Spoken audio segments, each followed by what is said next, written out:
281 hanggang 300. Congratulations, sabi ni John.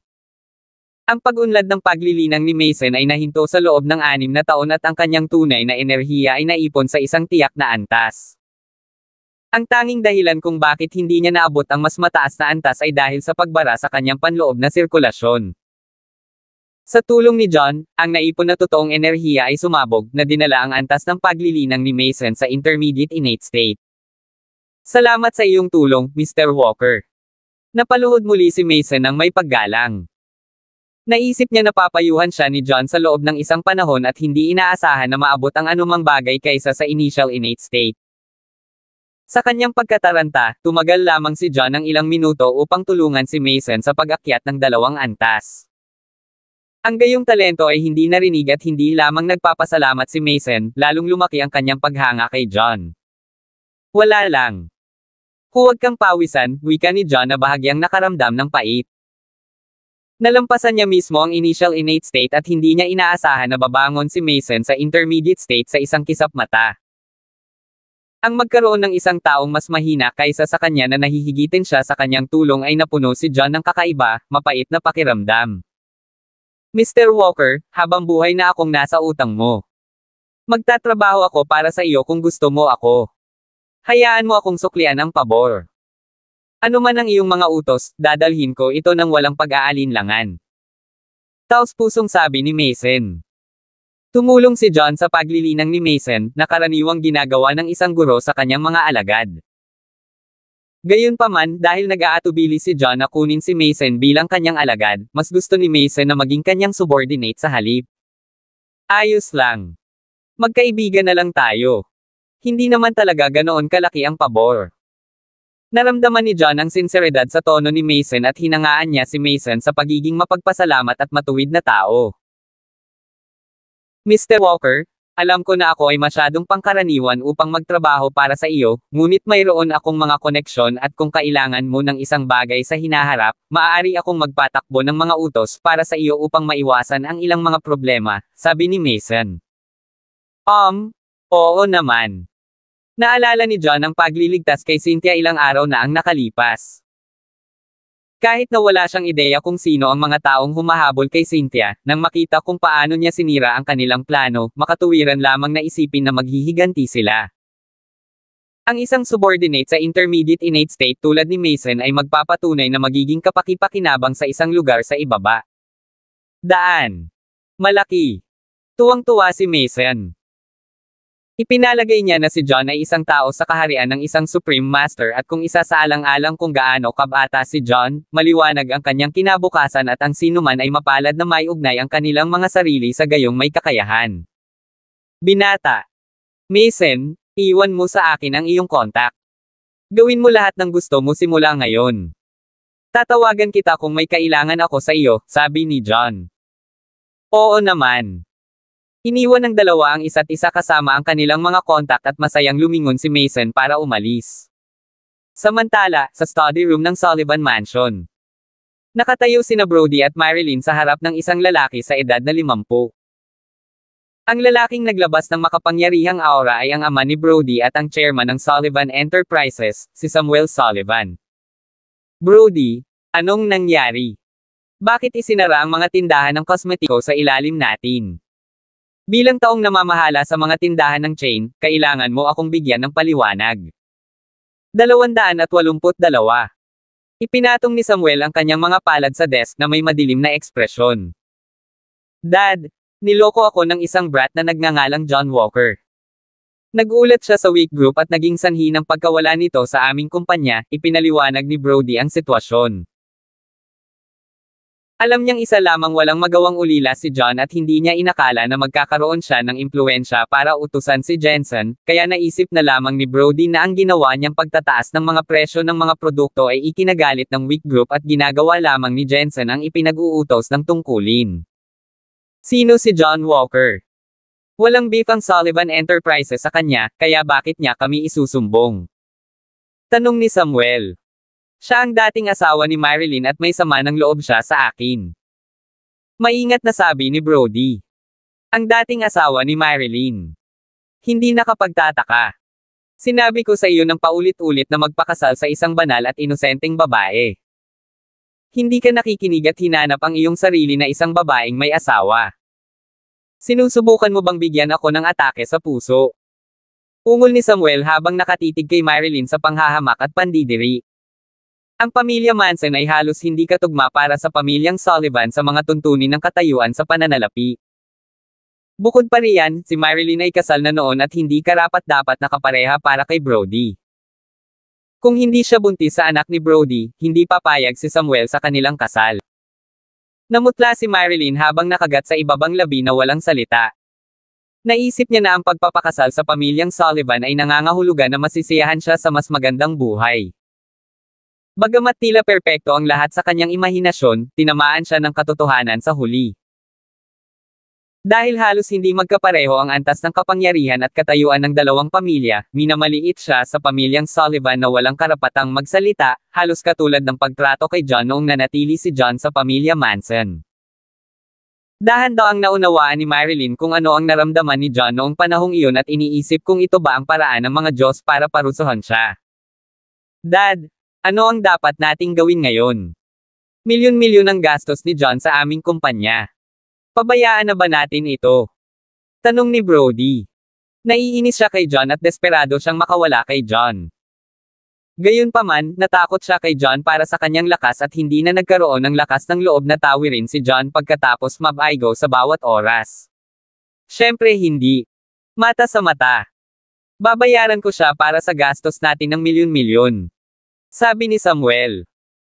Kahit na ang mga tindahan ng kosmetiko ay hindi ang kanilang pangunahing pinagkukunan ng kita, hindi maaaring tiisin ni Samuel ang mga aksyon ni John dahil nagdeklara siya ng digmaan laban sa pamilya Sullivan.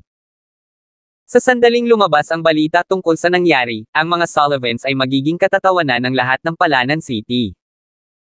Tatay, si John ay maaaring walang tao, ngunit siya ay talagang sanay na manlalaban.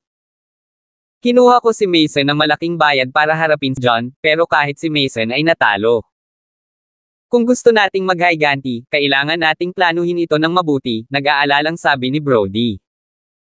Ang mga alaala kung paano natalo ni John si Mason sa isang sipa ay nagdulot pa rin ng panginginig sa kanyang gulugod. Lalaki lang si Mason. Dati siya ang pinakamalakas na tao na nakilala ng sinuman, ngunit iyon ay ilang taon na ang nakalipas. Sa ngayon, maraming lalaki dyan na mas malakas kaysa sa kanya. Lalaki pa rin si John Walker at hanggat nagbabayad kami ng malaki, hindi namin kailangang mag-alala tungkol sa paghahanap ng isang tao na magtuturo sa kanya ng leksyon. Ngumisi ng masama si Samuel. Hindi ako sigurado. 283. Nag-aalala si Brody, nakaramdam ng trauma mula sa mga nakaraang pagtatagpo niya kay John. Relax, ako na ang bahala dito at magiging maayos ang lahat. Minsan, hindi karahasan ang solusyon at kailangan mong maging matalino tungkol dito. Itinuro ni Samuel ang kanyang ulo. Maging matalino tungkol dito. Naguguluhang ulit ni Brody. Lahat ng tao ay may kani-kanyang kahinaan. Kapag nahanap na natin siya, kayanan niya ang pinakadakilang manlalaban na nabubuhay at hindi pa rin ito makakatulong sa kanya. Sabi ni Samuel. Nagningning ang mga mata ni Brody habang tuwang-tuwa siyang humajejek. Nakuha ko. Maaaring ulila na siya, ngunit ngayon lang siya nagkaroon ng bagong kasintahan.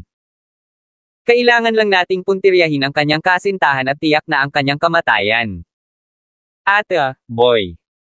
Humagalpak ng tawa si Samuel. Tay, sa tingin ko ay may higit pa kay John kaysa sa naiisip mo. Nagawa niyang ibalik ang weak group laban sa amin ng madali at nagtataglay ng higit sa tao na lakas. Hindi siya katulad ng dati at nag-aalala ako na baka magkaroon pa siya ng mga panloloko. Sa tingin ko, hayaan na lang natin ito bago natin siya galitin. Sabi ni Marilyn. Nag-aalangan. Sa wakas ay nagkaroon siya ng kailanawan pagkatapos ng nangyari. Naunawaan niya na iniligtas lamang sila ni John alang-alang sa kanyang yumaong lolo at kung maglalakas loob silang hamanin siya muli, baka hindi na sila muling kawan ni John. Napakalaking panganib na dapat gawin at mas gugustuhin niyang tumuon sa pagbuo ng isang mas magandang buhay kasama si Brody kaysa sa muling pukawin si John. Siya ay isang walang kapangyarihan na basura. Anong mga trick ang posibleng gawin niya sa kanyang manggas? Tumigil ka sa pagsasalita na parang natatakot kami sa kanya. Frustrated na sabi ni Brody. Pero, bago pa matapos si Marilyn ay pinutol na siya ni Brody, shot 8. Ang tatay ko ang namumuno kaya pupunta na kami. Magtagumpay. Sige. Nang makita kung gaano determinado sina Samuel at Brody, bumaantong hininga si Marilyn at nagpasyang manatiling tahimik. Matapos magpaalam kay Janice, sumakay si John sa kanyang motor pabalik sa mansyon sa Dragon Bay Villas. Pawis na pawis siya matapos ang isang masayang araw at nagmamadaling umakyat sa hagdan para maligo. Pagkapasok niya, isang figure ang bumungad sa kanya. Mahaba, kulot na buhok na may kaakit-akit na kurba at makinis na balat. Kumulo ang dugo niya sa nakita at agad niyang pinitik ang ilong niya para pigilan ang pagdudugo niya. Ilang saglit na natigilan ang nasa loob bago tumahimik at napasigaw habang sinisipa si John sa dibdib. Bomb! Nagulat na lang, pinalipad palabas ng banyo si John. Anong nangyayari? Nakatulala siyang nag-isip. Maya-maya lang ay bumukas ang pinto ng banyo at lumabas ang isang magandang dalaga sa paligid ng 70 na walang iba kundi nakatapis ng tuwalya. Nanlaki ang mga mata niya sa galit at namula sa kahihiyan. May sakit ka. Halimaw ka. Pervert. Papatayin kita. Itinaas niya ang kanyang binti at naglunsad ng isa pang alon ng pag-atake kay John.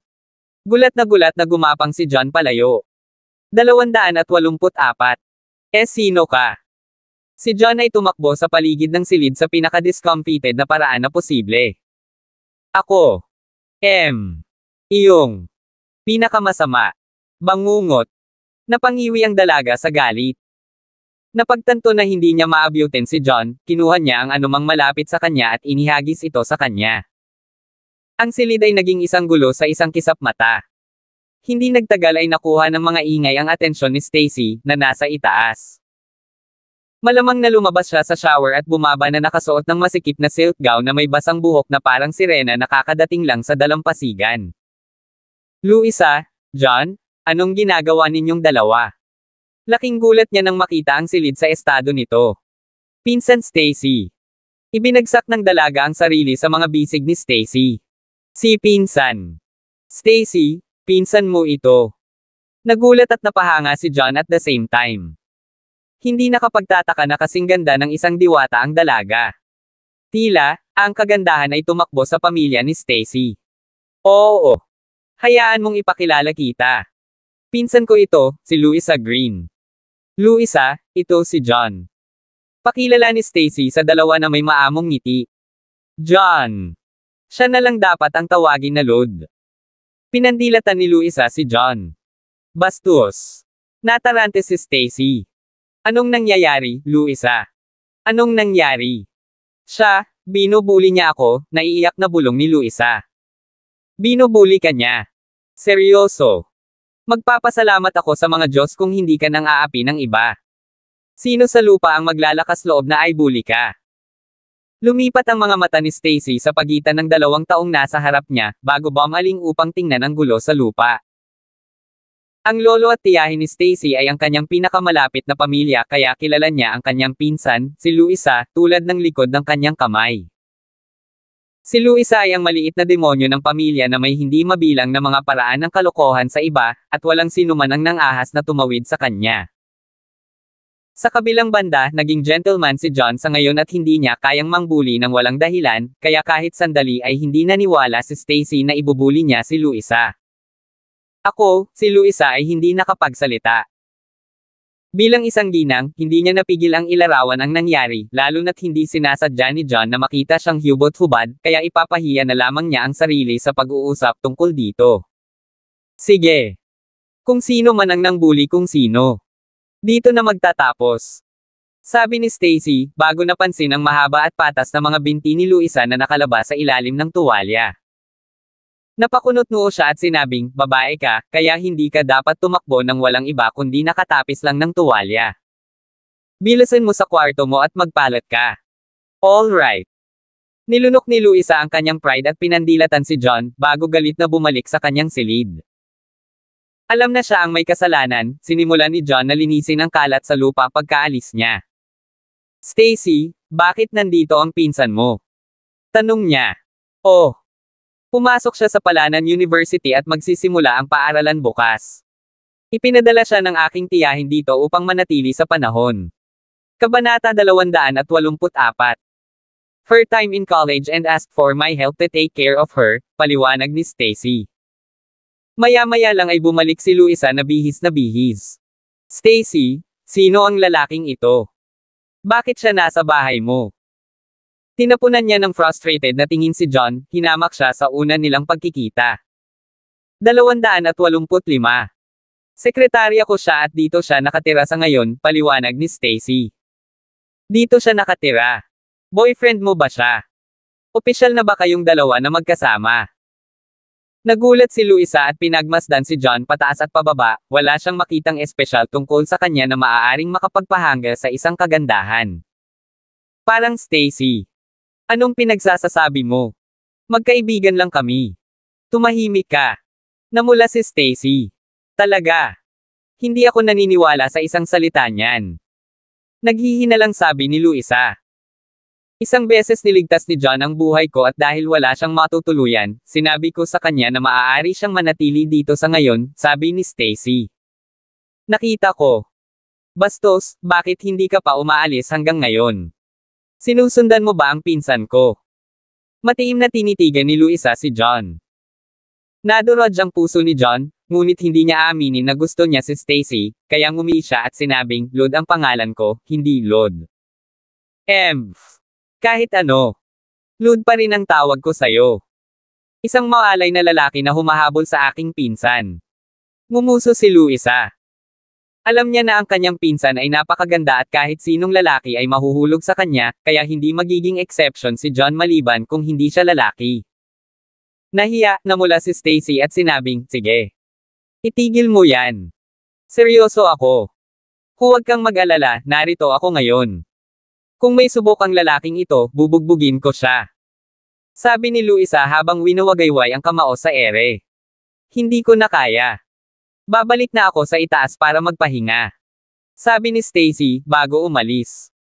Mas alam ni John kaysa makipagtalo kay Luisa at bumalik din sa kanyang silid. Kinaumagahan pagkatapos ng almusal, sinabi ni Stacy, John, kailangan ni Luisa na pumunta sa campus para makapasok, ngunit may kailangan akong gawin, kaya maaari mo ba siyang ipadala sa paaralan para sa akin? Oo naman. Tumango si John. Stacy, kaya ko nang mag-isa. Hindi ko siya kailangan sumama. Protesta ni Luisa. Hindi. Ito ang iyong unang araw sa paaralan at magkakaroon ng maraming mga mag-aaral doon. Ayokong pumunta ka mag-isa. Sasamahan ka ni John. Desididong sabi ni Stacy. Sa pakiramdam ng pagkatalo, atubili itong tinanggap ni Luisa. Pagkaalis ni Stacy, dinala ni John si Luisa sa garahe ng oras na para pumunta.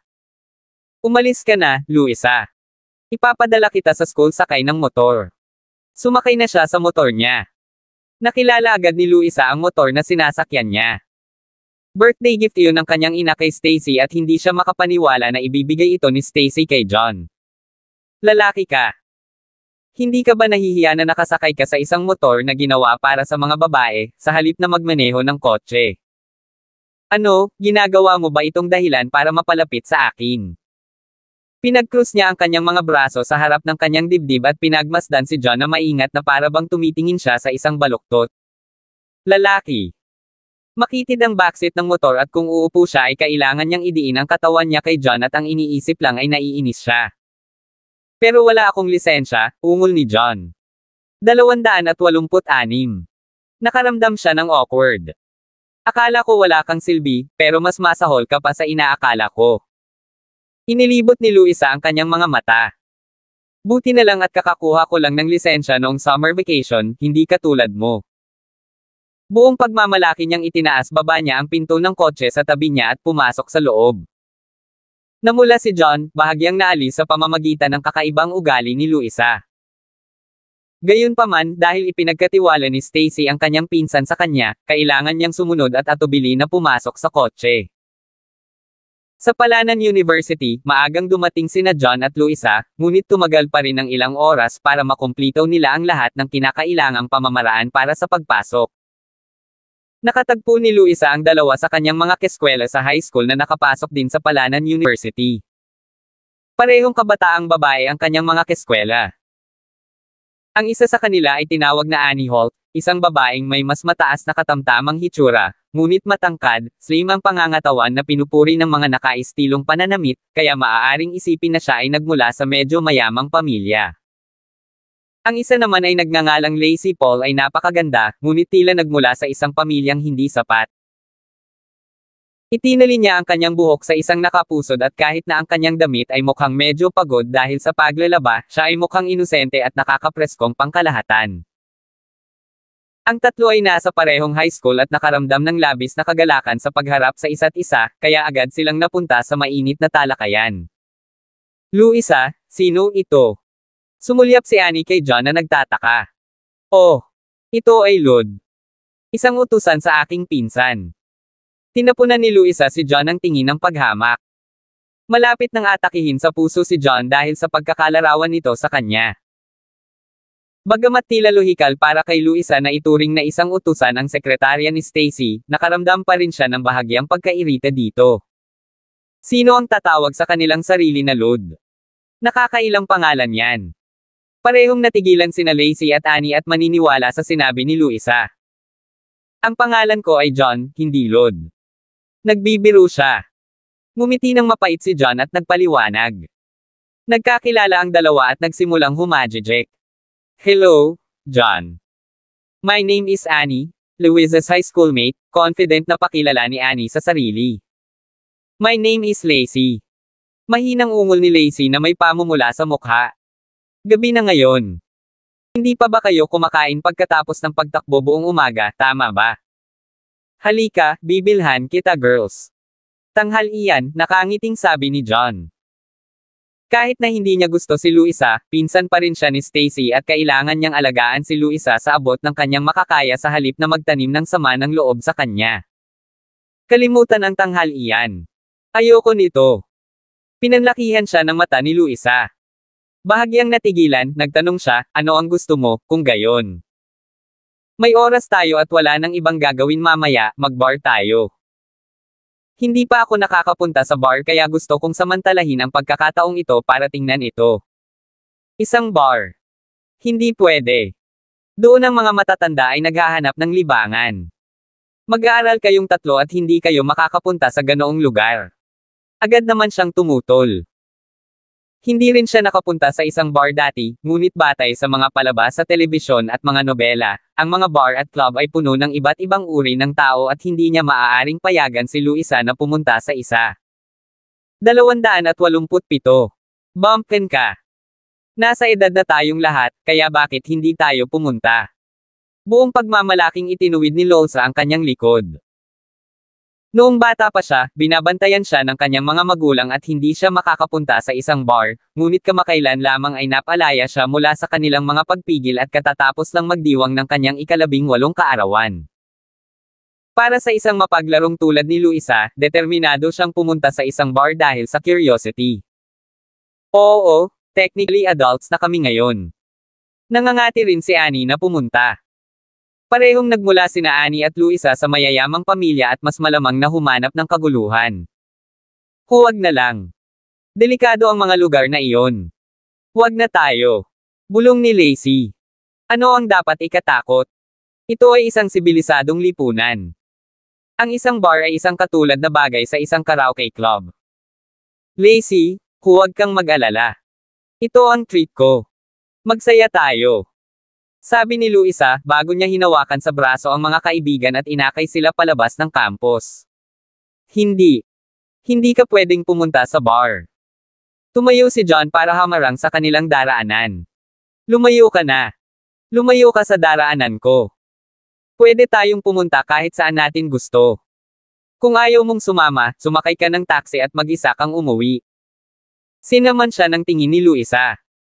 Hindi niya gusto si John sa simula at nagsimulang makaramdam ng inis sa kanya dahil sa pagpigil nito sa kanyang gusto.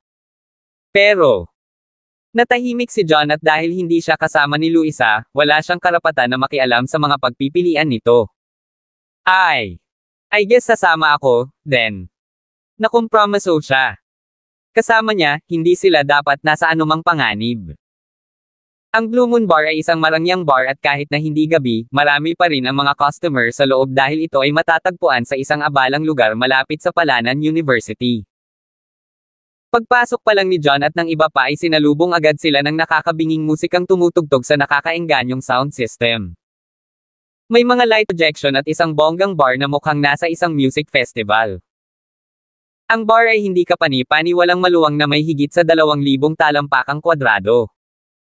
Sa gitna ng bar ay isang napakalaking entablado ang nakatayong 3 babaeng mga awit na naka-reveal ang mga damit. Sila ay kumanta at sumayaw, itinulak ang hype sa hangin sa tuktok. May mga kabataan na sumasayaw kasama ang musika sa kanilang puso, nilalaman sa paligid ng entablado. Si John at ang iba ay nagtungo sa bar at agad na nakuha ng grupo ang atensyon ng ibang mga customer. Anong kagandahan? Mukhang mabait ang tatlo. Oo, lalo na yung nasa gitna. Ang ganda niya parang fallen angel. Hindi rin masama yung dalawa. Ang isa ay mukhang inosente at ang isa naman ay may magandang katawan. Nagtataka ako kung sino ang lalaking iyon. Maswerte siyang pumunta sa isang bar kasama ang 3 magagandang babae. Ang mga tao ay nabighani sa sopistikadong kagandahan ni Luisa na koga ng kay Stacy at Cynthia, na 2 sa pinakamagandang babae sa Palanan City. Ang isang kagandahang tulad niyan ay isang pambihirang hiyas. 288. Marami ang tumitig kay John sa selos. Hindi pinansin ni John ang mga tao at umorder ng mga inumin na may mild alcohol content at ilang prutas. Si Luisa at ang 2 pa ay mga estudyante lamang at walang ugali sa pag-inom. Nagpunta lang sila sa bar dahil sa curiosity, kaya hindi na nila pinagtatalunan ang napili niyang inumin. Maya-maya lang ay nag-vibrate ang phone ni John. Inilabas niya iyon at nakita ang pangalan ni Cynthia sa screen. Dahil masyadong malakas ang musika sa loob ng bar, hindi niya nasagot ang tawag sa loob. Ipinaalam ni John sa 3 babaeng katabi niya, bago lumabas para sagutin ang tawag. Pagkaalis niya, agad na tinitigan ng ibang mga customer ang 3 na parang mga biktima. Isang matangkad at matipunong lalaki na nasa early 20s ang nagmadaling lumapit na may hawak na baso ng cocktail. Hello, mga babae. Masaya ba akong maging kaibigan ka? Sabi ng binata at binigyan sila ng nakakaakit ng ngiti. Nang makitang tila hindi siya masamang tao, nag-alinlangan si Luisa, bago tumango. Oo naman. Talaga. Tuwang-tuwa ako. Tuwang-tuwa ang binata, hindi inaasahan na makakatanggap ng tugon mula sa pinakamagandang babae sa kanilang 3. Tuwang-tuwa siyang nagpakilala. Ang pangalan ko ay Joseph Winter. Ako ang young master ng Golden Eagle School of Martial Art. Maaari ko bang makuha ang iyong pangalan? Ang pangalan ko ay Luisa. Teka, ang pamilya mo ay nagpapatakbo ng isang martial arts school. Ibig sabihin, isa kang mahusay na manlalaban, tama ba? Nagulat at naintriga si Luisa sa katotohanan na siya ang young master ng isang martial arts school. Siyempre. Nag-aral na ako ng martial arts mula sa murang edad at alam ko na ang hindi mabilang na uri ng martial arts tulad ng likod ng aking kamay. Hindi ko intensyon na magmayabang, ngunit wala pa akong nakilalang sino mang maaaring manalo laban sa akin sa mga taong kasing edad ko. Napangiti si Joseph at itinaas ang kanyang manggas upang ipakita ang kanyang mga kalamnan. Ang isang martial arts school ay karaniwang nag-aaral ng malawak na spectrum ng martial arts. Ang Golden Eagle ay nagsanay ng karate, taekwondo at iba pang tradisyonal na anyo ng martial arts, kaya ang mga miyembro nito ay lahat ay sanay sa panlabas. Kapangyarihan. Si Joseph ay sinanay sa loob ng maraming taon at madaling talunin ang 10 tao sa kanyang sarili. Ang kanyang gwapong hitsura at matipunong pangangatawan ay nagbigay sa kanya ng isang kalamangan sa mga lugar tulad ng mga bar at club, kaya siya ay naging kasama ang hindi mabilang na mga babae at maging ang ilang mga babaeng may asawa. Wow! Nakakabilib. Noon pa man ay mahilig ako sa martial arts at hinahangaan ko ang mga martial artist. Kapag free ka, pwede mo ba akong turuan? Nagningning ang mga mata ni Luisa. Kung si Joseph ay walang karibal sa kanyang pangkat ng edad, ito ay nangangahulugan lamang na siya ay napakalakas at maaaring maging isang bihirang talento. Oo naman. Walang problema.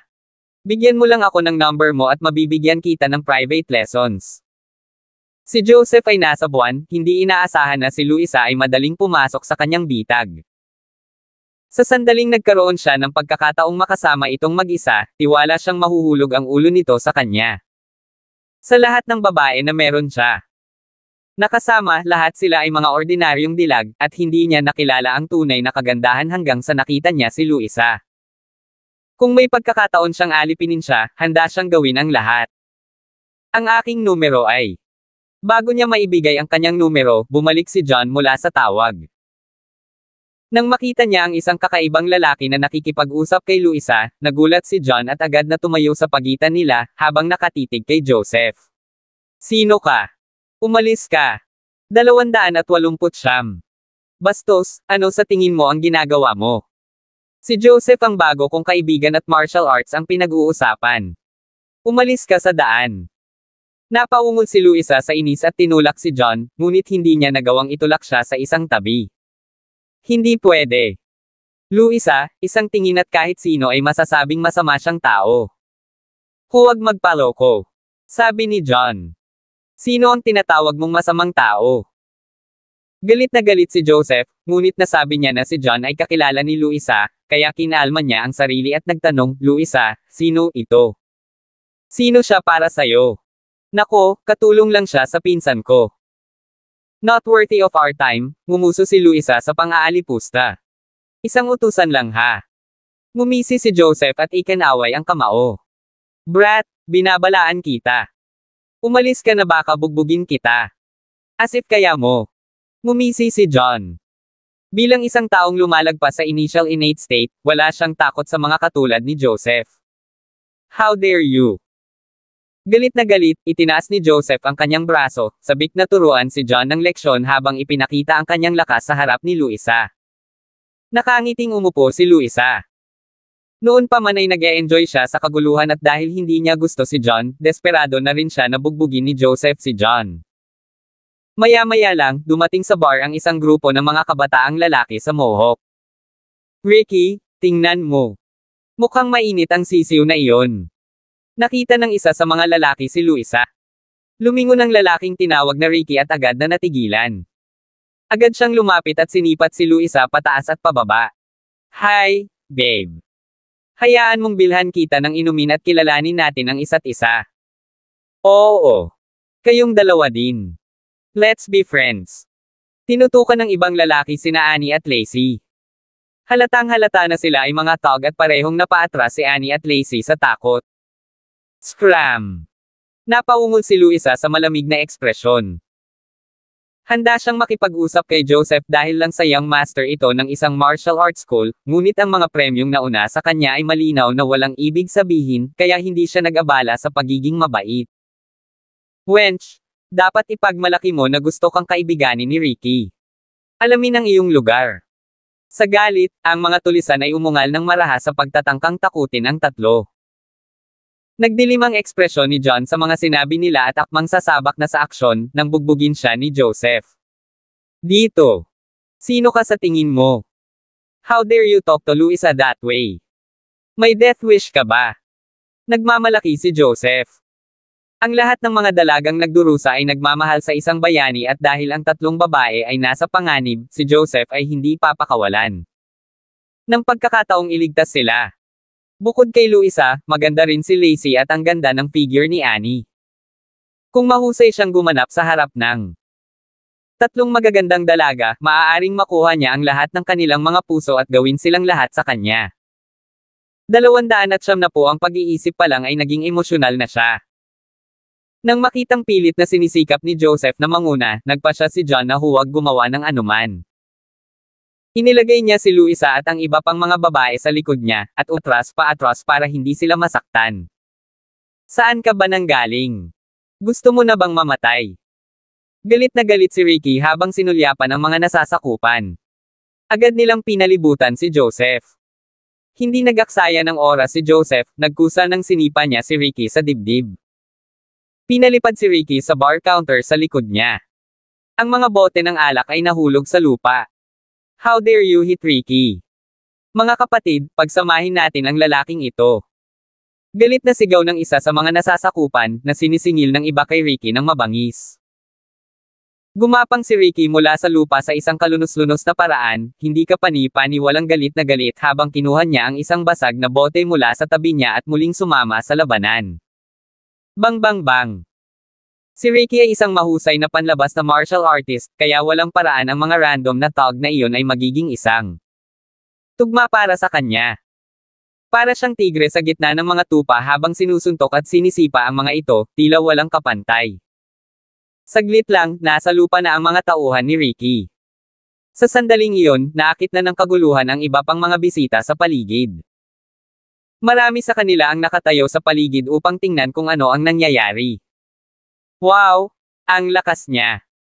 Ang gwapong iyon ay nakikipag-away sa 5 iba mag-isa. Hindi ba't kamangha-mangha? Tama, hindi lang siya gwapo, kundi manly din. Kapag kasama mo siya, talagang ligtas ka. Ilan sa mga babaeng bisita ang kumikinang sa kanilang mga mata, lubos na nabihag sa kabayanihan ni Ricky.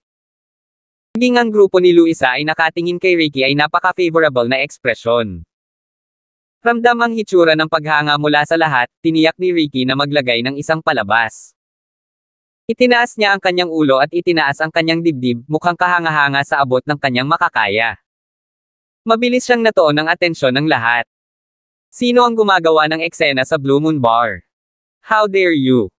Biglang isang malamig na sigaw ang narinig. Isang lalaking nasa katanghaliang gulang na nakasuot ng kulay abon na suit na mukhang nasa edad 40 anyos na ang lumakad na may malamig na ekspresyon. May kasama siyang mahigit 10 matipunong lalaki. Si Mr. White ng Blue Moon Bar. May palabas tayo ngayon. Nakilala ng ilan sa mga regular sa bar ang nasa katanghaliang gulang na lalaki, at mabilis silang gumawa ng landas para sa lalaki. Ang isang bar na kasing high-end ng Blue Moon Bar ay karaniwang may taong may kasanayang tumitingin sa venue. Ang mga taong iyon ay karaniwang masasamang tao sa underworld. Si Mr. White ang pangalawang in-command ng Blue Moon Bar. Siya ay medyo sikat sa underworld, at isang mahusay na manlalaban. Anong nangyayari dito? Tanong ng lalaki sa isa sa mga guard na may madilim na ekspresyon sa mukha. Mr. White, ito ang nangyari. Isang maikling pagkukwento ng nangyari ang ibinigay. Mr. White, tayo talaga ang may kasalanan. Hindi namin sinusubukang magdulot ng anumang gulo. Yung brat na yun ang unang umatake, siya ang may kasalanan. Turo ni Ricky kay Joseph na may takot sa mukha. Siya at ang kanyang mga tauhan ay nagtatrabaho sa underworld, at narinig nila ang pangalan ni White noon. Alam nila na si White ay hindi isang taong kaya nilang i-provoke. Lahat sila ay nagsimulang manginig sa ilalim ng panggigipit na nagmumula kay White, at dali-dali nilang itinulak ang sisi kay Joseph. Siyempre, iyon din ang katotohanan. Siguradong si Joseph ang unang sumalakay, kaya hindi sila nagsisinungaling. Tama, inatake ko muna sila. Nagdudulot sila ng gulo sa mga kaibigan ko, at gusto ko lang silang turuan ng leksyon para sa kapakanan ng mga kaibigan ko. 271. Napangisi si Joseph. Nagpunta siya sa maraming bar at club at iyon ang unang pagbisita niya sa Blue Moon Bar, kaya hindi niya narinig si Mr. White. Gayunpaman, ipinakita lang niya ang kanyang lakas sa harap ng lahat at nasa hype ng excitement, kaya wala siyang pakialam kahit na marinig niya ang tungkol kay Mr. White. Wala akong pakialam kung sino ang nagsimula. May mga rules ang bar na ito. Dahil hindi mo sinasadya, bibigyan kita ng pagkakataon. Lumuhad ka sa sarili mo, humingi ng tawad, at doblehin ang mga pagkalugi, at pakakawalan kita. Kapag tumanggi ka, sasagutin ko ang katawan mo. Pumili ka. Malamig na sabi ni Mr. White. Mr. White, handa kaming humingi ng tawad at magbayad. Nakahinga ng maluwag si Ricky. Siya at ang kanyang mga tauhan ay lumuhad at binayaran ang mga pagkalugi. Ngayon, ikaw na. Nilinggan ni Mr. White si Joseph. Tumayo si Joseph para kay Luisa, kaya itinuring niya ang grupo bilang mga kasabwat ni Joseph. Maaari kong bayaran ang isang bahagi ng mga pagkalugi, ngunit doble ang halaga ay hindi makatwiran. Hanggang sa pagluhod ko para humingi ng tawad, hindi iyon mangyayari. Pagmamalaki ni Joseph. Mabuti. Napakahusay. Sira ang paa nito, kung gayon.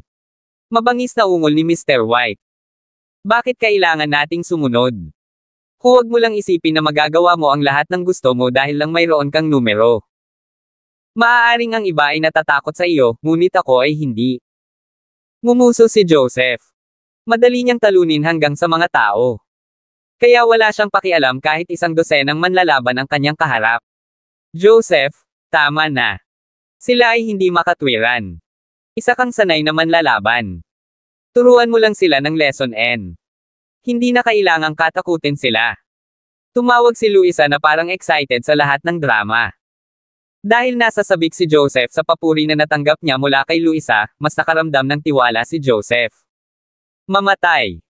Galit na galit, inilunsad ni Mr. White ang kanyang kamao sa bilis ng kidlat. Nasa advanced acquired state siya. Sino ang nakakaalam na ang talento ay makikita sa isang bar? Bulong ni John sa kanyang sarili, nagulat siya nang maramdaman niya ang daloy ng totoong enerhiya mula kay Mr. White. Gawin mo, Joseph. Talunin ang matandang iyon. Ikinaway ni Luisa ang mga kamao sa tuwa na para bang siya ang lumalaban.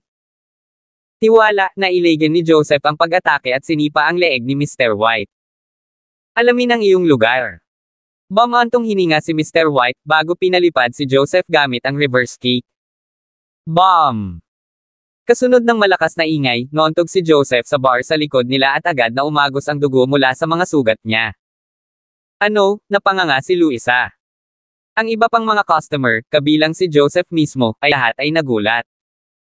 Walang sino man sa kanila ang umasa na ang makapangyarihang Joseph ay matatalo sa loob ng isang galaw.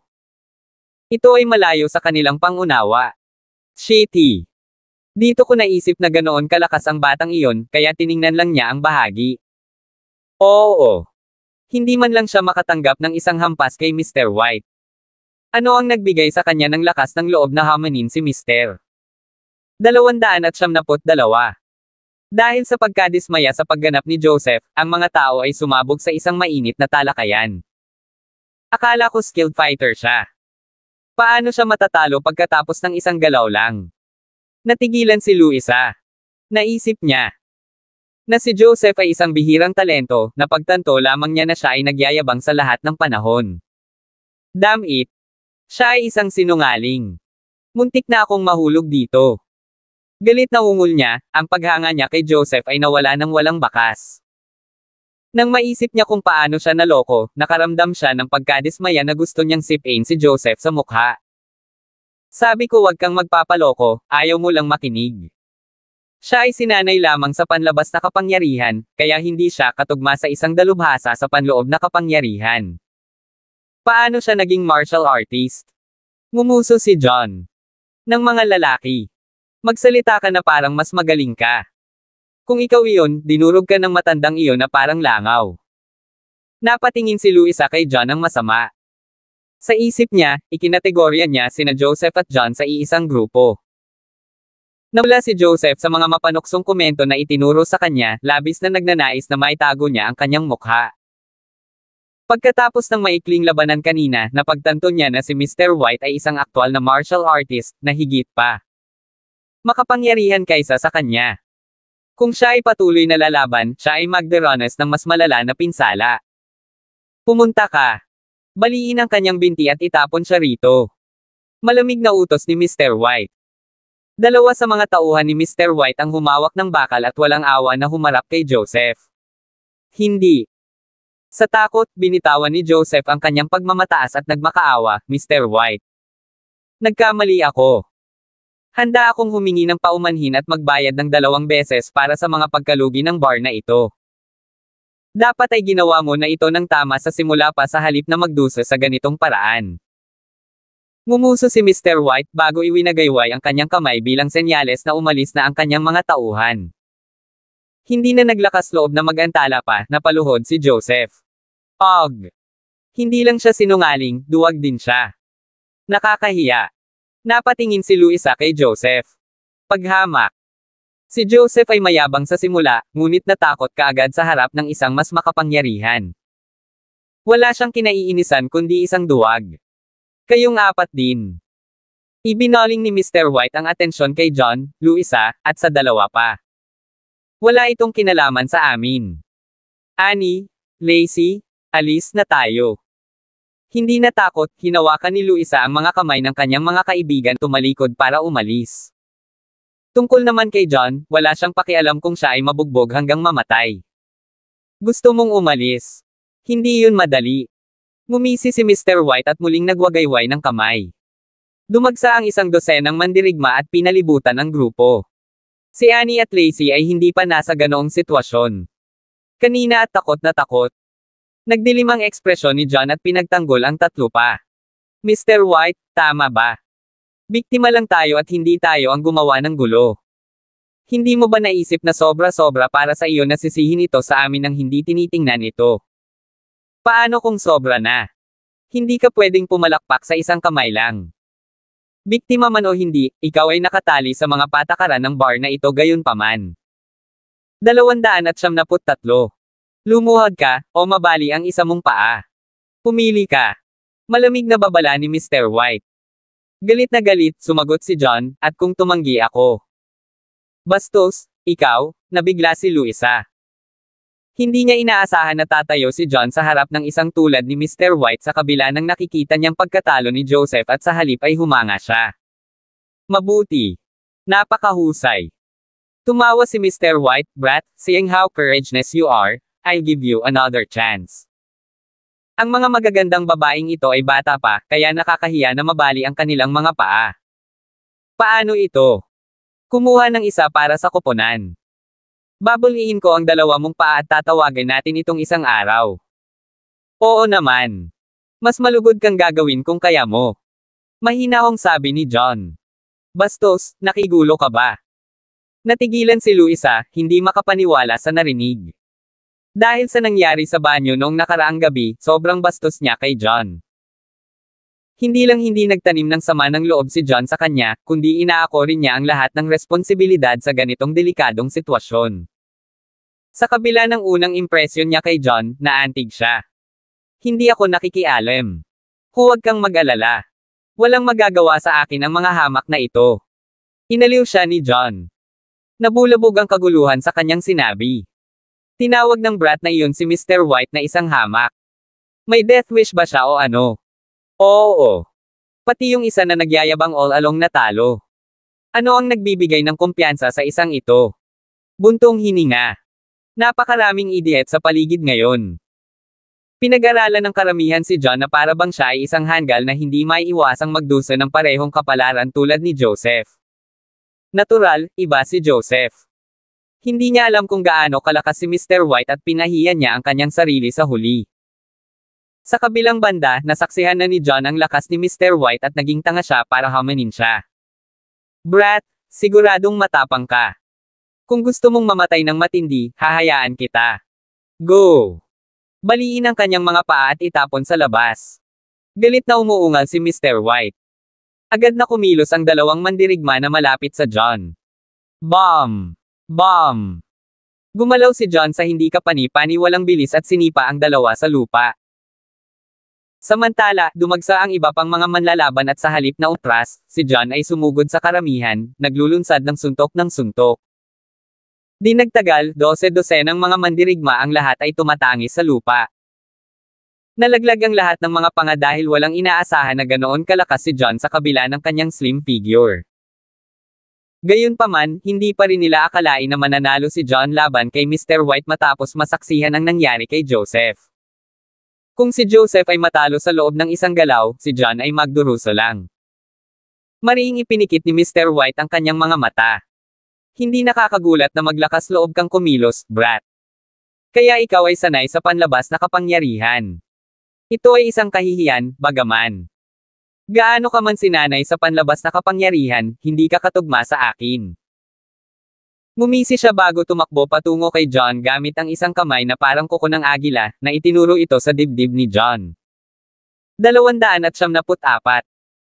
Hindi niya naramdaman ang anumang daloy ng totoong enerhiya mula kay John kanina at natukoy na si John ay isang mandirigma lamang na may hawak na panlabas na kapangyarihan tulad ni Joseph. Dahil hindi man lang martial artist si John, bilang isang lalaki sa advanced acquired state, wala si Mr. White. Sa takot. Bastos, ingat. Namutla at sumigaw si Luisa, sumang-ayon sa iba na hindi mabubuhay si John.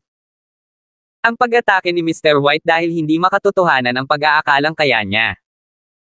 Gusto naman ni Joseph na maranasan ni John ang kapareho niyang kapalaran para hindi lang siya ang nagpahiya sa sarili. How dare you act all suprap with these little tricks?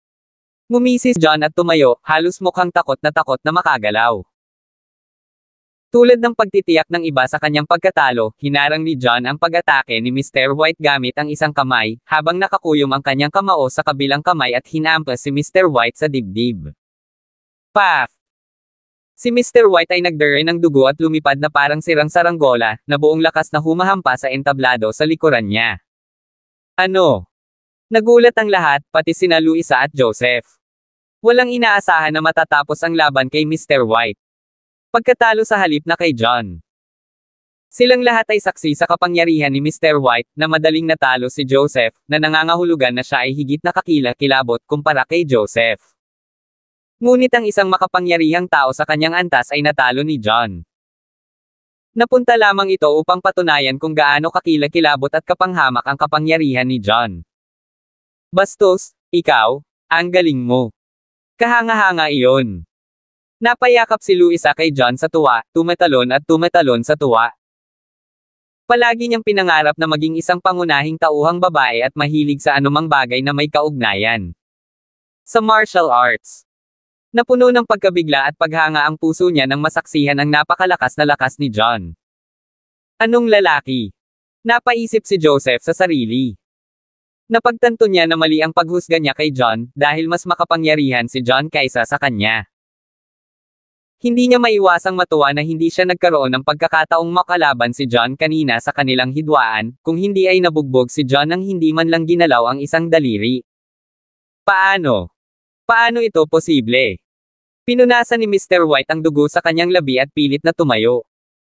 Kawalang paniwala. Kung matatalo siya ni John sa isang galaw lang, ibig sabihin ay nasa innate state na si John. Hindi niya alam na si John ay isang martial artist at naisip na siya ay sanay lamang sa panlabas na kapangyarihan. Ang panlabas na kapangyarihan ay halos hindi umabot sa ibabaw ng malawak na kaalaman sa panloob na enerhiya, kaya mahirap paniwalaan na maaabot ni John ang innate state sa pamamagitan ng external power training.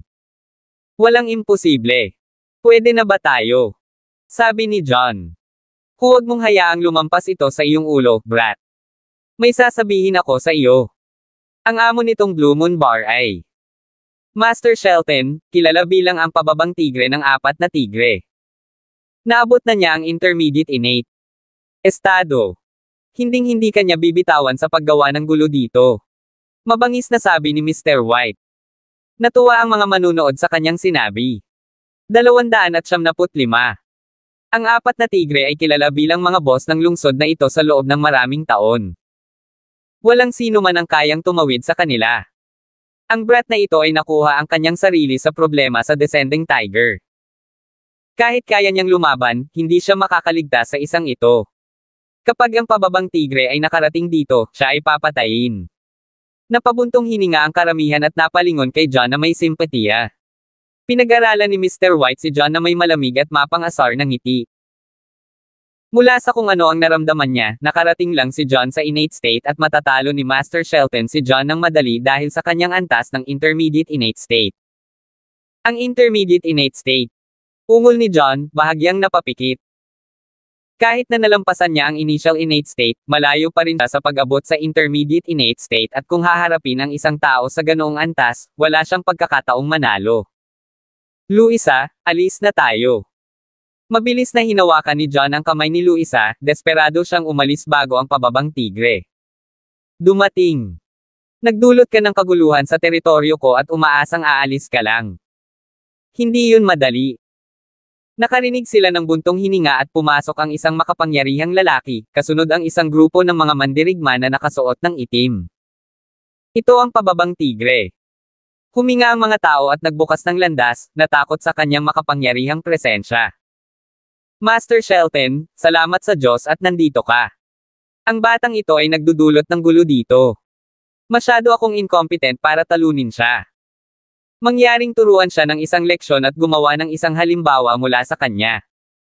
Sa sobrang kagalakan, itinapon ni Mr. White ang sarili kay Master Shelton. Sino ba ang nang-ahas na manggulo dito? How dare you? Galit na napalingon si Master Shelton sa direksyon kung saan itinuro ni Mr. White at nakita niya kaagad si John. Tapos na. Galit na galit si Master Shelton. Patay na ang batang iyon. Brat, anong ginagawa mo? Lumuhad ka at humingi ng tawad. Baka iligtas ka ni Master Shelton. Ang ilan sa mga customer ay nanood ng drama ng may katuwaan, habang ang iba ay nagpaalala kay John. Pagsuko. Ang sitwasyon ay lumaki hanggang ngayon, kaya paano makakatulong ang pagluhod? Huli na. Nanunuya si Joseph. Nabiktima lang siya ng kakayahan ni Mr. White at kung ganito kalakas si Mr. White, mas magiging mabigat ang kanyang superior. Kahit na isang bihasang manlalaban si John, hindi niya posibleng kalabanan ang isang tulad ni Master Shelton kaya hindi mahirap isipin kung paano ito haantong kay John. Natuwa si Joseph na mabilis siyang humingi ng tawad kanina, kung hindi, naranasan niya ang parehong kapalaran. John. Mason. Ikaw ba yan? Napanganga si John sabay kitang-kita sa mukha ng lalaki. Never in his wildest dream. Na ang kasumpa-sumpa na descending tiger ay magiging kanyang bagong natagpuang subordinate mula noong nakaraang araw. Nagulat si Mason sa pagkaunawa na ang kanyang half-master na si John ang nagdulot ng gulo sa Blue Moon Bar. Agad siyang napaluhod at magalang na binati si John. Mr. Walker, hindi ko alam na pupunta ka rito. Dapat ako mismo ang nag-welcome sa'yo. Ikinalulungkot ko ito. 276. Inakala nilang lahat na walang magagawa si John kundi ang lumuhad at humingi ng tawad sa sandaling dumating ang pababang tigre. Ang hindi nila inaasahang makita ay ang pababang tigre, si Master Shelton, lumuhad. Sa halip, anong nangyayari? Nawala na ba sa isip ang pababang tigre? Lahat ay nag-isip habang ang katahimikan ay bumalot sa karamihan, nagbabarihan ng kakaibang tingin habang nakanganga. Master Shelton, ano ang ginagawa mo? This brat, hindi makapaniwalang ungol ni Mr. White. Agad naman siyang pinutol ni Mason. How dare you?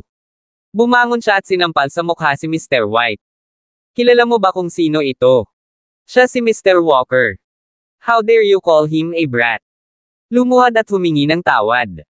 Humingi ng tawad kay Mr. Walker. Nang maramdaman kung gaano galit si Mason, nanginginig si Mr. White at lumuhad. Mr. Walker, pasensya na. Hindi ko sinasadyang masaktan ka. Natigilan ng mga tao habang iniisip nila sa kanilang sarili, sino itong batang ito para takutin ang pababang tigre ng ganoong kalawak.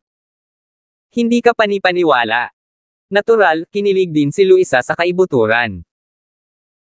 Naisip niya na si John ay isang sekretarya lamang na nagtatrabaho para sa kanyang pinsan at tinatrato niya ito na parang isang utusan, ngunit nalaman niya na siya ay isang bihasang martial artist na humihingi ng paggalang sa isang taong kilala bilang descending tiger. Sa sandaling ito, siya ay nasa bingit ng pagdududa sa kanyang sariling halaga sa buhay. Hindi pinansin ni Mason ang karamihan at magalang na lumapit kay John. Ginoo. Walker, hindi alam ng mga tauhan ko ang tungkol sa iyo at nasaktan ka nila. Sabihin mo sa akin kung ano ang gusto mong gawin ko sa kanila at isaalang-alang na tapos na. Ayos lang. Misunderstanding lang. Wala naman kasing grabe. Baka bumangon kayong lahat, mahinahong sabi ni John. Salamat, Mr. Walker. Nakahinga ng maluwag, si Mr. White ay tumayo na kinakabahan, ang kanyang damit ay basang-basa na sa pawis. Siya ay nanatiling nalilito, gayunpaman, kung sino si John upang utos ang gayong paggalang mula kay Mason. Ang iba ay nagtataka rin. Sa sandaling iyon, ang isa sa mga mandirigma na nakasuot ng itim ay sumugod sa bar na balis ang pumasok. Master Shelton, masamang balita. Isang grupo ng mga tao ang dinala ni Xander ito at sa tingin ko ay hindi maganda ang ibig nilang sabihin. Ano? Ang Flying Tiger, nandito si Xander. Nagdilim ang ekspresyon ni Mason. Si Xander ay kilala bilang isa sa 4 na tigre at si Mason ay may sama ng loob sa kanya noon. Si Xander mismo ang nagtipon ng ilang martial artist at nasugatan si Mason 6 na taon na ang nakalilipas at ang hidwaan sa pagitan ng dalawa ay lumaki lamang mula noon. Dapat may malicious intention si Xander para magpakita siya ng hindi imbitado. Guys, kunin ang iyong mga armas at sumunod sa akin sa labas. Utos ni Mason, bago maalala si John at lumingon sa kanya ng may pagmamakaawa. Mr. Walker, si Xander ay naging kaaway ko sa loob ng maraming taon at nakarating na siya sa intermediate innate state. Ka-level ko siya, pero kahapon lang ako nakarating baka hindi ko siya matalo. Kung maaari, gusto kong humingi ng tulong sa iyo. Oo naman. Saglit na nag-alinlangan si John, bago tumango. 297. Napansin niya na ito ay isang personal na sama ng loob, at kahit na ayaw niyang makisali, si Mason ay technical na kanyang subordinate kaya hindi siya maaaring tumayo ng walang ginagawa. Bukod sa lahat ng alalahanin, ang kanyang antas ay papalapit na sa intermediate innate state at sa tulong ni Mason, dapat nilang talunin si Xander. Ang galing! Tuwang-tuwa si Mason. Akala niya ay Supreme Master si John at sa tulong niya, hindi magkakaroon ng pagkakataon si Xander. Wow! Ang drama pa. Annie, Lacey, tara na at tingnan natin ito. Excited na sabi ni Luisa. Palagi niyang pinahahalagahan ang kaguluhan at tumangging makaligtaan ang drama. Hinawakan niya ang mga kamay ni Annie at Lacey at nagmamadaling lumabas ng bar na sinundan sina Mason at John. Nang maramdaman kung ano ang mangyayari, ang ilan sa mga customer ay nagmamadaling nagbayad ng kanilang mga bayarin bago umalis, habang ang ilan sa mga mas matapang ay nagtungo sa labas, kabilang si Joseph. Kahit na nagpakatanga siya kanina, si Luisa ay sadyang napakaganda para sumuko siya. Hanggat nakahanap siya ng paraan upang makuha ang kanyang numero, magkakaroon siya ng mga trick para magbago ang isip nito. Sa labas ng hotel, hinarang ng isang dosenang sasakyan ang buong pasukan sa bar, at huminto sa gitna ang isang itim na marangyang kotse. Bumukas ang pinto ng sasakyan at lumabas ang isang lalaking nakaitim na suit. Ang lalaki ay tila nasa edad 40 at may hugis screw sa kanyang pisngi. Ito ay ang Winged Tiger, Xander Long. Sa kanyang gilid ay dalawa sa kanyang pinagkakatiwalaang mga tao, at sa likod niya ay 40 lalaki na nakatayong marahas na may mga sandata sa kanilang mga kamay. Sabay-sabay na lumabas ng bar sina John, Luisa, Mason, at ang kanyang mga tauhan. Natigilan ang dalawang grupo. Si Joseph at ang iba pang mga customer ay nakatayo sa isang ligtas na distansya upang panoorin sila. Xander Long, teritoryo ko ang Blue Moon Bar. How dare you bring all these people here? Nagdilim ang ekspresyon ni Mason sa naglalakihang grupo sa kanyang harapan.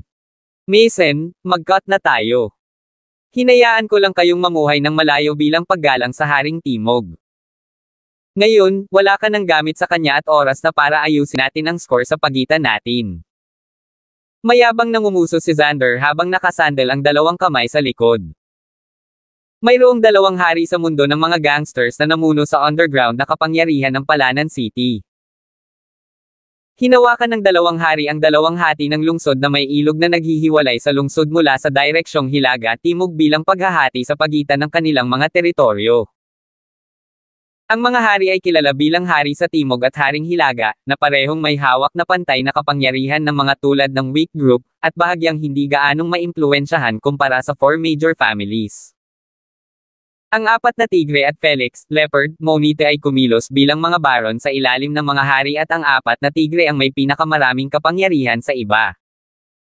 Ang mga miyembro ay binubuo ng pababang tigre, ang Winged Tiger, ang Great Maned Tiger, at ang Laughing Tiger. Ang Descending Tiger, Mason, at ang Great Maned Tiger ay tapat sa Southern King at nag-aalok ng kita mula sa kanilang mga teritoryo bawat taon bilang kapalit ng proteksyon. Samantala, nasa ilalim ng pakpak ng Northern King ang Winged Tiger, Xander, at ang Laughing Tiger. 278. Habang ang mga teritoryo ni Mason ay nagsasapawan sa ilan sa Xander, nagkaroon ng mga salungatan sa pagitan ng dalawa sa loob ng maraming taon habang sila ay nag-aaway sa mga teritoryo. Si Mason ay may 8 lugar sa ilalim ng kanyang kontrol noong una, ngunit ang kanyang antas ng kapangyarihan ay tumigil sa paglaki mula nang siya ay nasugatan ni Xander 6 na taon na ang nakakaraan, na nakita ni Xander bilang isang pagkakataon upang dahan-daang kainin ang kalahati ng mga teritoryo ni Mason sa mga nakaraang taon. Sa kasalukuyan, si Mason ay naiwan lamang na may 3 pangunahing lugar sa kanyang pangalan. Buti na lang at nasa kanya ang proteksyon ng Southern King at mabagal lang ang paggalaw ni Xander para sakupin ang kanyang mga teritoryo sa halip na patayin siya kaagad. Gayunpaman, dahil sa pagliit ng kanyang mga teritoryo, ang tubo na kayang ibigay ni Mason sa Southern King ay bumaba at dahil nabigo siyang lumakas ng higit pa sa mga taon, hindi na siya kasing halaga ng Southern King. Siya ay isang tao lamang na nagtrabaho para sa hari sa Timog at nang walang anumang halaga na maibibigay, siya ay naging isang sangla na madaling itapon. Hindi na nag-aalala tungkol sa Southern King, nagpasya si Xander na patayin si Mason at lutisin ang kanilang mga sama ng loob. Gusto mo akong patayin? Xander, baka namatay na ako kung dumating ka ilang araw na ang nakalipas. Pero huli ka na. Sumabog si Mason. Tumatawa, natutuwa sa kamangha-manghang paraan ng tadhana. Naghintay si Xander ng maraming taon para patayin siya at pinili ang araw kung kailan tinulungan si Mason ng Supreme Master para kumilos. Sa pag-alalay sa kanya ni John, hindi man lang natakot si Mason kay Xander. Huli na. Parang hindi naman. Bakit, sinasabi mo bang may mga pakulo ka pa? Pinaikit ni Xander ang kanyang mga mata, bahagyang nagulat sa pagtitiwala ni Mason. Tama iyan. Si Mr. Walker narito ang daye ko. Itinuro ni Mason si John na may mapang-asar ng ngiti sa kanyang mukha, natutuwa na sumuko siya kay John sa tamang panahon, kung hindi ay hindi siya makakaligtas sa araw na iyon. Ikaw. Ikaw ay John Walker. Nagulat si Xander nang tumingin siya. Nakatanggap lang siya ng request mula sa Sullivan family na alisin si John Walker kasama ang lahat ng detalyadong impormasyon at mga larawan ni John, kaya nakilala siya kaagad ni Xander. Kilala mo ako. Itinuro ni John ang sarili sa gulat. Hindi niya nakita noon si Xander at hindi niya maintindihan kung paano siya makikilala ni Xander. Hindi sinagot ni Xander ang tanong niya at pasimpleng humagalpak ng tawa. Magaling.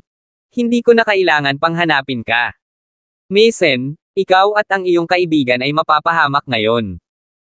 Lalong naguluhan si John sa sitwasyon, ngunit ang isang bagay na naintindihan niya ay tinutumbok din siya ng kalaban na nasa harapan niya. Xander, tahol kayo. May sasabihin ako sayo. Si Mr. Walker ay isang Supreme Master at kaya kanyang durugin tulad ng ginagawa niya sa isang langgam. Ngumisi si Mason habang nakatingin kay Xander na parang tanga. Isang martial artist na nakarating na sa kaharian ng Supreme Master. Seryoso. Nalaglag ang panga ni Mr. White. Bilang isang martial artist, alam niya kung gaano kalakas ang isang Supreme Master at kung gaano sila kabihira sa Palanan City anuman ang edad. Kahit na sa mas lumang henerasyon, ang Supreme Masters ay umiral lamang sa ilan sa mga pinakamakapangyarihang pamilya. 279. Sa wakas ay naunawaan na niya kung bakit napakababa ni Mason sa harap ni John. Ito ay dahil si John ay isang Supreme Master sa murang edad. Bukod kay Mr. White, nataranta ang lahat. Bilang mga ordinaryong tao na walang malalim na kaalaman sa martial arts, wala silang ideya kung ano ang Supreme Master. Parang nakakatakot, ngunit wala silang malalaman kung hindi nila ito nakita ng sarili nilang mga mata. Si Luisa naman ay nakasimangot habang nakatitig kay John. Mason, kakasabi mo lang ba na ang brat na ito ay isang Supreme Master? Itinuro ni Xander si John na may kakaiba sa mukha, bago humagalpak ng tawa. Nakuha niya ang lahat ng detalye tungkol kay John at alam niyang ulila si John, para sa, wala, at hindi man lang siya martial artist. Kung isa sa alang-alang ang edad ni John, kung siya ay tunay na Supreme Master, siya ay kilala bilang isang pambihirang talento sa mga taong kaedad niya, ngunit hindi narinig ni Xander ang pangalan ni John. Ang lahat ng ebidensya ay nagtuturo sa katotohanan na hindi maaaring maging Supreme Master si John. Anong tinatawa-tawa mo, Xander Long? Galit na sigaw ni Mason. Naghinala siya noon, dahil napakabata pa ni John para maging Supreme Master. Gayunpaman, nawala ang lahat ng pag-aalinlangan nang matulungan siya ni John na lampasan ang pagbabara sa antas ng kanyang kapangyarihan ng napakadali. Kung hindi Supreme Master si John, hindi niya posibleng taglayin ang mga ganoong kakayahan at naniwala si Mason kay John. Nang buong puso niya. Natatawa ako kasi ang tanga mo. Kinuha mo lang ang isang random na lalaki at tinawag siyang Supreme Master para takutin ako. 3 taong gulang na ba ako? Ngumisi si Xander. Maniwala ka sa kahit anong gusto mo. Pinaalis siya ni Mason at bumulong, Mr. Walker, ipaubaya ko na sa iyo si Xander. Ang dalawang lalaking nasa tabi niya ay nakarating na sa initial innate state at haharapin ko sila. Pero, Napanganga si John. Akala niya ay makikipagtulungan si Mason sa kanya para talunin si Xander, hindi inaasahan na may mga subordinate si Xander sa initial innate state. Alam ni John na hindi niya kayang makipagkompetensya kay Xander mag-isa. Pumunta ka. Wasakin ang dalawang iyon. Ngumuso si Xander at agad na sumugod ang dalawang lalaki sa tabi niya papunta kay Mason at John. Tuwang-tuwa ang ibang mga tulisan. Ito ay isang sibilisadong lipunan pa rin kaya kahit na ang mga gangster ay hindi maaaring makipagsapalaran sa paggamit ng mga armas, dahil ang anumang malakihang casualty ay maaaring humantong sa gulo. Kaya, karamihan sa mga salungatan sa pagitan ng mga gang ay madalas na naisaayos sa pagitan ng mga martial artist. Ang iba pang mga mandirigma at thug ay naroon lamang upang magsaya at maglinis pagkatapos. Magaling! Ngumisi si Mason at tumalon para pigilan ang dalawang lalaki. Siya ay nasa intermediate innate state. Paano ito posible? Nang maramdaman ang totoong daloy ng enerhiya kay Mason, nagulat si Xander. 300. Hindi niya inaasahan na maabot ni Mason ang antas ng intermediate innate state at nahuli siya ng walang bantay. Mason, siguradong naitago mo ng mabuti ang iyong tunay na kapangyarihan sa mga nakaraang taon. Mukhang kailangan kong gawin ang lahat ngayon. Nagdilim ang ekspresyon ni Xander nang tumindi ang mamamatay tao na udyok sa kanyang mga mata. Naabot ni Mason ang parehong antas na tulad niya at kinailangan niyang alisin kaagad si Mason, o baka ipagsapalaran niyang lumakas pa si Mason sa hinaharap. Mr. Walker, ipaubaya ko na sa iyo si Xander. Pabulalas ni Mason habang pilit na pinapa-address ang dalawang lalaki. Bilang isang martial artist sa intermediate innate state, maaari niyang harapin ang dalawang lalaki sa kanilang initial innate state na may kadalian. Hanggat tumulong si John na talunin si Xander, kumpiyansa si Mason na kaya niyang paikutin ang mesa. Pero ako, ungol ni John. Sa puntong ito, huli na siya para tumakbo. Sa kasamaang palad, malapit na niyang maabot ang intermediate innate state at kailangan lang niyang pigilan si Xander ng buong lakas, para makipagsanib puwersa si Mason sa kanya kapag natalo niya ang dalawang lalaki. Kapag nagtagumpay silang magkapit kamay, magkakaroon pa rin sila ng pagkakataong talunin si Xander. Brat, ikaw muna. Mariin na ipinikit ni Xander ang kanyang mga mata, bago nagpakawalan ng kamao para puntiryahin si John para makasama niya ang kanyang mga tauhan sa pagtutok kay Mason. Ang lakas ng loob mong tretuhin si Mr. Walker nang walang respeto. Pagbabayaran mo ito. Isang boses ang umalangaw-ngaw sa hangin at isang figure ang lumitaw sa harap ni John mula sa manipis na hangin, bago humarap sa kamao ni Xander. Bomb! Kasunod ng nakakabinging ingay, pinalipad si Xander. Napaatras siya at namutla, bago dumura ng isang subo ng dugo. Mr. Shear. Laking gulat ni John nang makitang nakatayo sa harapan niya ang kapatid ni Cynthia na si Harvey. Mr. Walker, sinong mag-aakala na magkikita tayo ng ganoon kaga? Magalang na yumuko si Harvey sa John. Pinagaling ni John ang kanyang lola at nailigtas ang kanyang nakababatang kapatid na babae hindi pa nagtagal, kaya may utang si Harvey kay John. Harvey Shear ng Shear family. Nagdilim ang ekspresyon ng mukha ni Xander nang maaninag niya ang tao. Sino ang nakabangga sa kanya? Kahit na ang Shear family ay pinananatiling mababa ang profile at ang mga miyembro nito ay bihirang magpakita ng kanilang mga mukha, si Harvey ay sinasabing ang pinaka-talented sa kanyang henerasyon at kilala bilang isa sa pinakamalakas na martial artist sa Palanan City. Bilang isa sa mga pangunahing manlalaro sa board, hindi kahirapan na nakilala siya ni Xander. Hulaan mo kung tutuusin ay hindi ka masyadong clueless, ngumuso si Harvey. Mr. Shear, wala akong personal na sama ng loob sa iyo. Ano sa palagay mo ang iyong ginagawa? Matalim na tanong ni Xander na naguguluhan kung bakit paprotektahan sila ni Harvey bilang isang hamak na tao. Ayon sa datos na natanggap ni Xander mula sa pamilya, si John ay isang ulila na walang mga kasanayan at kilala bilang isang walang silbi, habang si Harvey ay ang panganay na anak ng Shear family. Ang dalawa ay kabilang sa dalawang magkaibang mundo at hindi lamang si Harvey ang nanindigan para kay John, ngunit ginagalang din niya si John na mahirap para sa sinuman na maniwala sa kanilang nakikita. Ginagawa ko lang ito dahil gusto ko. May problema ka ba dyan? Napangisi si Harvey, ayokong mag-aksaya ng oras sa isang taong kasing baba ni Xander. Mr. Shear, baka galing ka sa isa sa mga major family sa Palanan City. Forget what they doing, keep on doing.